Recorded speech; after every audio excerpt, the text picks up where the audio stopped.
Hello everybody, it's Andy from Snow Camps Europe, once again here with Paul from the Ski Instructor Academy in Kaprun, Austria, and we're getting back to ski touring. We are. We had a brief break, then we, after our part one of ski touring, then of course we had to do the news. I mean, it was, had to get it out there. There's no point doing news. If you've not seen the news, go and watch the news. Go and watch the news. It's just full of me ranting. Basically, yeah. They're going to start calling me... You do like a Brexit rant, the Jeremy Clarkson of skiing.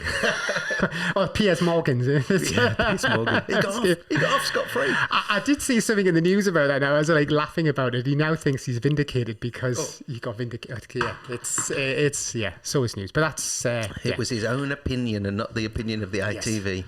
And of course, I do want to point out, how much we love the people in the UK. Of course. Yeah. Of course. Right, we are going to follow on now. We sort of tackled, Andy, all the things about being, starting to ski tour, how fantastic it is for like an evening, even when you're on a holiday and all that sort of stuff. So watch that episode. I'll post it up here. Yep. Somewhere. But we do obviously want to point out is what tends to happen is whether it's just ski touring or it's people just, traversing away from the ski resort and off-piste, there is that danger element of avalanches, etc., which are exacerbated if you're going to properly ski tour and just head out into the wilderness. Now, I think 99% of the people who probably listen to these podcasts don't do that sort of thing. They go to a ski resort for a holiday. Yep. But that's why I want to say to you that it's still interesting to those 99% of people, because we're talking ski touring, but this could just be you going 50 meters from the piste, thinking that looks like a nice line down there in the powder. And it could be pretty dangerous, huh? Exactly. And we're not here to educate people about off-piste skiing in the sense of the safety element with the snow and avalanche, because there are millions of fantastic resources that will tell you all about that. But there are some common sense issues that you can throw out to people straight away when ski touring or off-piste skiing. And they are just common sense. Just because, let's say, there's a track, like somebody's tracking this. No, you can't take that as meaning, that must be safe to go in that direction. Yeah, because it could have been a track from the day before when the snow was stable and now the snow isn't stable. And you don't even know, was that person actually the ski patrol going to control some snow? Yeah. And once you actually enter that track and you go over the next lip, then who knows what you've got. It's a cliff. Don't the just amount follow of times tracks. when I've been in ski resorts and watched people sidestepping back up away from something that they've realised, shouldn't have gone down there. And sidestepping up even 100 metres is a sweaty 1 hour, it's going to kill you. Yeah. So don't follow tracks is obvious. And I mean simple things as well, like, just because you have a huge dump of snow, it's not a matter of, that's it, let's charge down the powder the next day, because of course that's going to be a sign of, things have changed massively. There's a huge dump of snow. Quite often, if there has been a huge dump of snow, there's also been a certain amount of wind involved, which again is going to increase dangers. Temperature swings, etc. But look, resources that can get anywhere, and much better than what we're going to educate you about, if that's what you seriously want to do. And obviously, like anyone, we would always recommend, you do a course like Ski Instructor Academy has. Part of the courses is going to be snow and avalanche awareness. You need to do something. But equally, I'd say the biggest problem, and the problem would be, even for me, is it's like anything. If you don't use it, you lose it. Yep. So it's great doing a course, but again, what's the reality of you then using that? That's what you've got to look at and think, well, if I don't, do this course and then practice for the next seasons ahead, then... Yeah, it's like with equipment, so many people now have transceivers, but how often do you see them before they go skiing burying a rucksack for their friend and then doing a search to make sure, one, it's working, two, that their searching protocol is still up to scratch of where it was when they did that course. And I guarantee 99% of people don't do that before they go on an off-piste tour or skiing. They'll put it on, they'll turn it on, and off they go. Yeah. You know? All the gear, no idea. Yeah. It's the same with the skis, isn't it? We said before that this is the other problem. Accessibility into the mountains is much easier than it was 20 years ago when we were all on the narrow skis. Now you can buy big fat boys, and it's much easier to ski. Yeah, pretty much anyone can ski the off-piste. Yeah. Yeah. So a good example of this is we obviously said that I myself been involved in a number of avalanches and some serious ones. And this is a good way of putting it across to you, because even with the level of experience that you might have with snow types and being able to dig pits and check things and whatever, there's always that possibility you're going to get into trouble. I think this is what's interesting about this, Paul, is that the avalanche, or one of the avalanches you're going to talk about in Kaprun, there was an Austrian qualified ski guide. There was then 4 qualified ski teachers, of which 3 are full certs. So everybody's got training. Yeah. Everybody knows how to look at the risk, decide whether you go or not. And on that day, you decided to go, and it went tits up.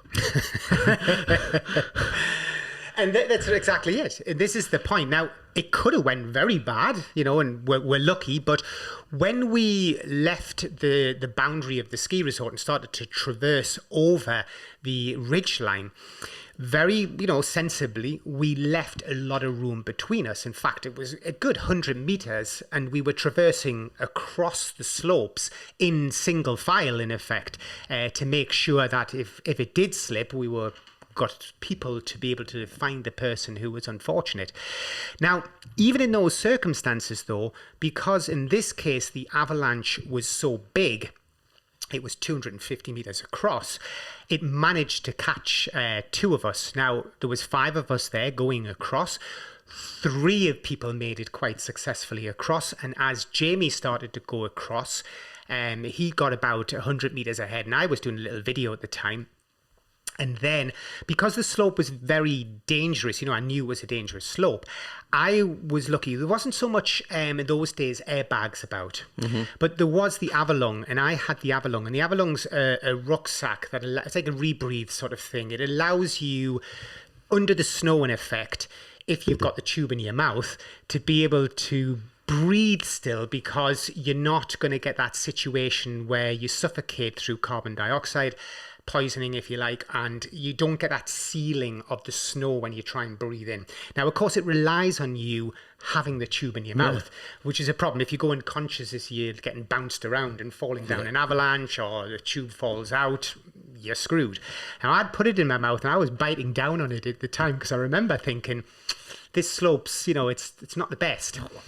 Now, this slope was probably one of the biggest in Austria that year. The biggest, avalanche. The avalanche. Yeah.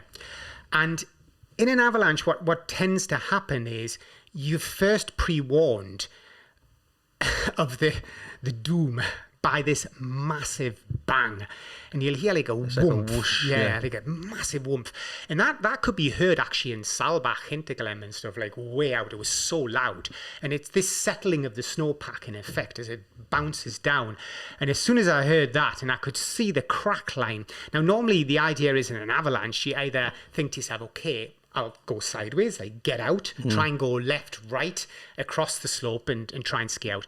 But I could clearly see it was 250 meters across. It was just going on forever, this crack line. So I knew I couldn't ski out. So I think both Jamie and I had took the same idea, and that was to turn downhill.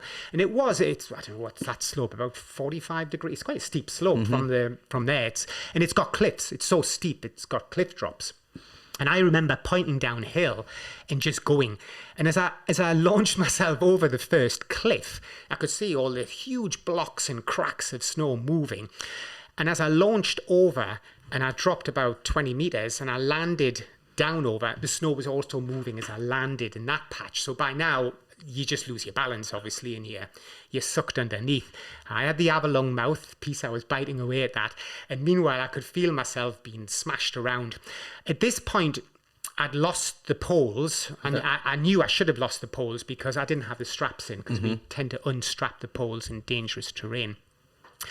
And it sort of, there's a huge acceleration, and we went somewhere, I think it was about 320 meters, we slid on top under the snow. I mean, you're fighting, you're trying to swim, you're trying to do all sorts. The big thing in an avalanche, what happens, and the shocking thing is the sudden stop. It's like somebody puts the brakes on you and it just really stops really fast. And you're just like pushed up and crushed as it stops with the weight of the snow. And obviously, because you're under the snow, I had no idea if I'm upside down, which way I'm facing or anything, you know. And that's the first scary thing about it. It goes obviously quite dark. And the interesting thing for me in this avalanche was I remember stopping and thinking, like, I could feel how twisted I was. I thought my skis were still on my feet. Okay. So I thought I was like, my legs were up by my head. Yeah. And I remember as it stopped, not breathing, like not taking a breath, because I was scared to take that first breath in effect, because normally that's like you breathe in snow, you know, like and that's it. Yeah. And I remember taking a breath eventually and going and thinking, I went, I can breathe. Like, I can breathe. It works. You know, and again, it's like, wow. And I mean, okay, there's a panic because you're completely claustrophobic now. You can't move anything. But I could remember moving a couple of fingers. So I had an idea that probably that hand wasn't just in a hole, but it was probably out of the snow, which meant I wasn't too deep in the burial. And that was true. My hand actually was slightly sticking out. Now, because we were with people who were trained as well, they immediately switched their transceivers to receive the signal from Jamie and I, who were both buried. And one of them, you know, what you tend to do is you want to keep your eye on the people. And I remember as I was going to fall, or in the avalanche, slide down, I remember I was biting on this tube, but I was shouting at the same time, watch me, because that's what you want. You want people to watch you, because there's no point in them searching 200 meters of a surface of snow that they can clearly see you were already past that, you know, by debris or by your body spinning around in the air or whatever it was. Now, fortunately, people had kept an eye on us as we'd been working our way down this slope at speed. So it meant they could quickly get across the debris and get into an area where the signal was stronger. And I'd say I was probably only under the snow about less than 4 minutes, you know, I would think, before I felt somebody stamping around on top. And the person had quickly located is because of the transceiver, obviously. But on top of that, because my glove was sticking out. There, and it could have just been my glove, of course. But, you know, you could feel somebody's touching your fingers then and going, yeah, it's my hand. Yeah. And they quickly scraped the snow away. And I was able to get out and, you know, thank my lucky stars. I had fractured my ankle or something, but it wasn't anything major. It's in a ski boot anyway, so you're not even aware of it as such. And, you know, the first thing was, where's Jamie? Because obviously, where is he? And people said, oh, they've just found him over there somewhere. And he was still under. How far away was Jamie from you? If you look at the video, he's about 70 meters away from me. He wasn't too far up the slope, actually. So why one's gone to you? Have the others gone to Jamie already? Or yes, there was 2 people back, and there was actually a lift guy had come across with a shovel as well, like a proper big shovel as well. And he started to dig him out, and I sort of made my way up towards him. And there were, just as I got to him, I remember them exposing his head and starting to move towards the chest and body. And he was quite deep in, you know, maybe he's a meter under the snow, and that doesn't sound much because people might go, a meter, that's not much. It's a lot of snow to dig out. Yeah, that's the problem. Of snow. You know, it gets bigger than that, and it gets issues. Yeah. So they were just digging him out, and at that point they had exposed his head. And the first thing, obviously, I was thinking, is he breathing? Because that's the most important thing. They were just getting him out, and he wasn't breathing. He clearly, and when Jamie tells the story, he feels he lost consciousness quite quick. Within minutes, he felt he had lost consciousness because obviously he didn't have an avalon. He didn't obviously have an airbag or anything.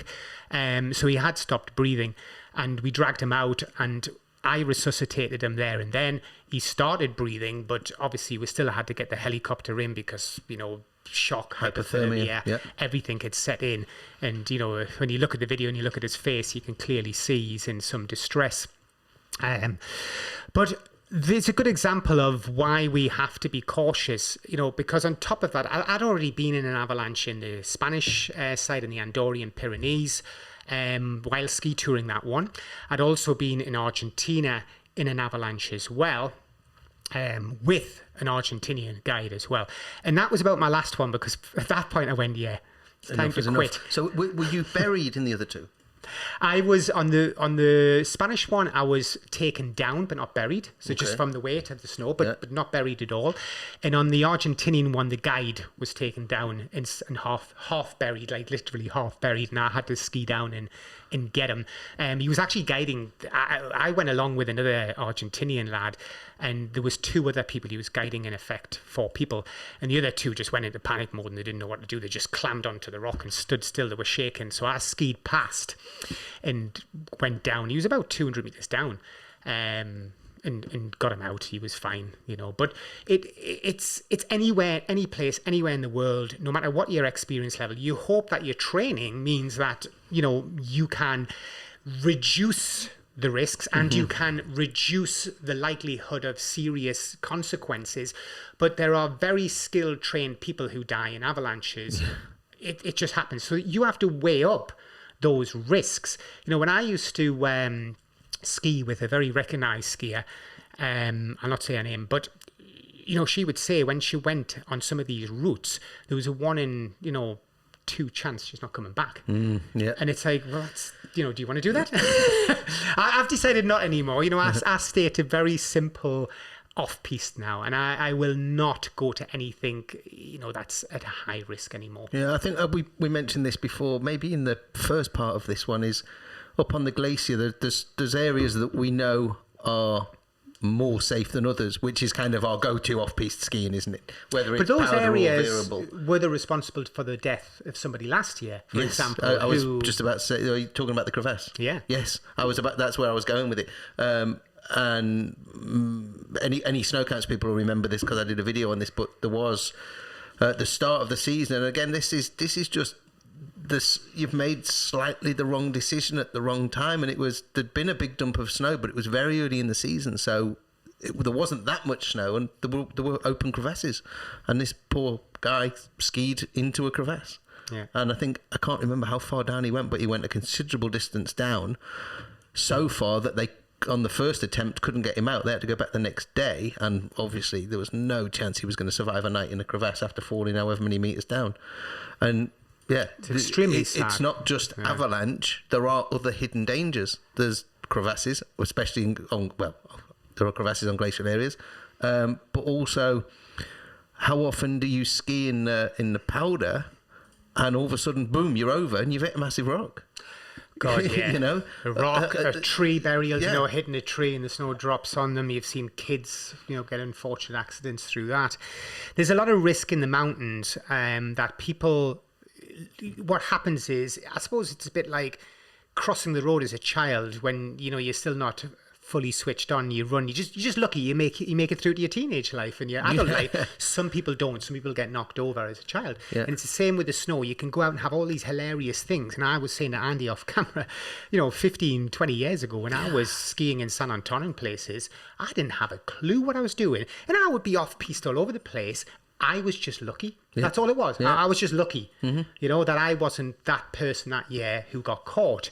But not just about just being lucky, it's also about, even if you've got the guide with you, you can't just think, and this was my mistake in Kaprun, was I, in effect, had somebody at the front who was going to show a route, and I just switched my brain off and went, I just need to follow it a distance, and, and everything's all right, and switch. I shouldn't have done that. I should have made my own decision as to what was going on and if I wanted to really do this.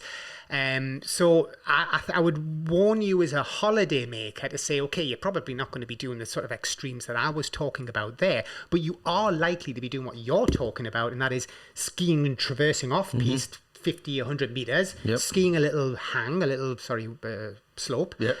That can be just as bad.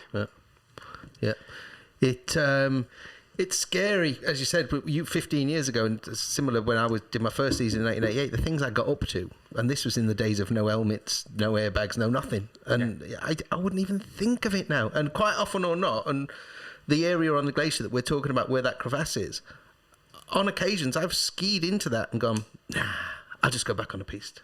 Because you're more nervous. You've got more thoughts think about in your it. head. And I also think once you've done your education and you know the risks, and that's why you do the education, so you can identify the risks, you quite often or not, you get somewhere and you go, not today. Not today, yeah. You know? Because it puts that seed of doubt in your mind. And as they say, if there is a seed of doubt, don't go.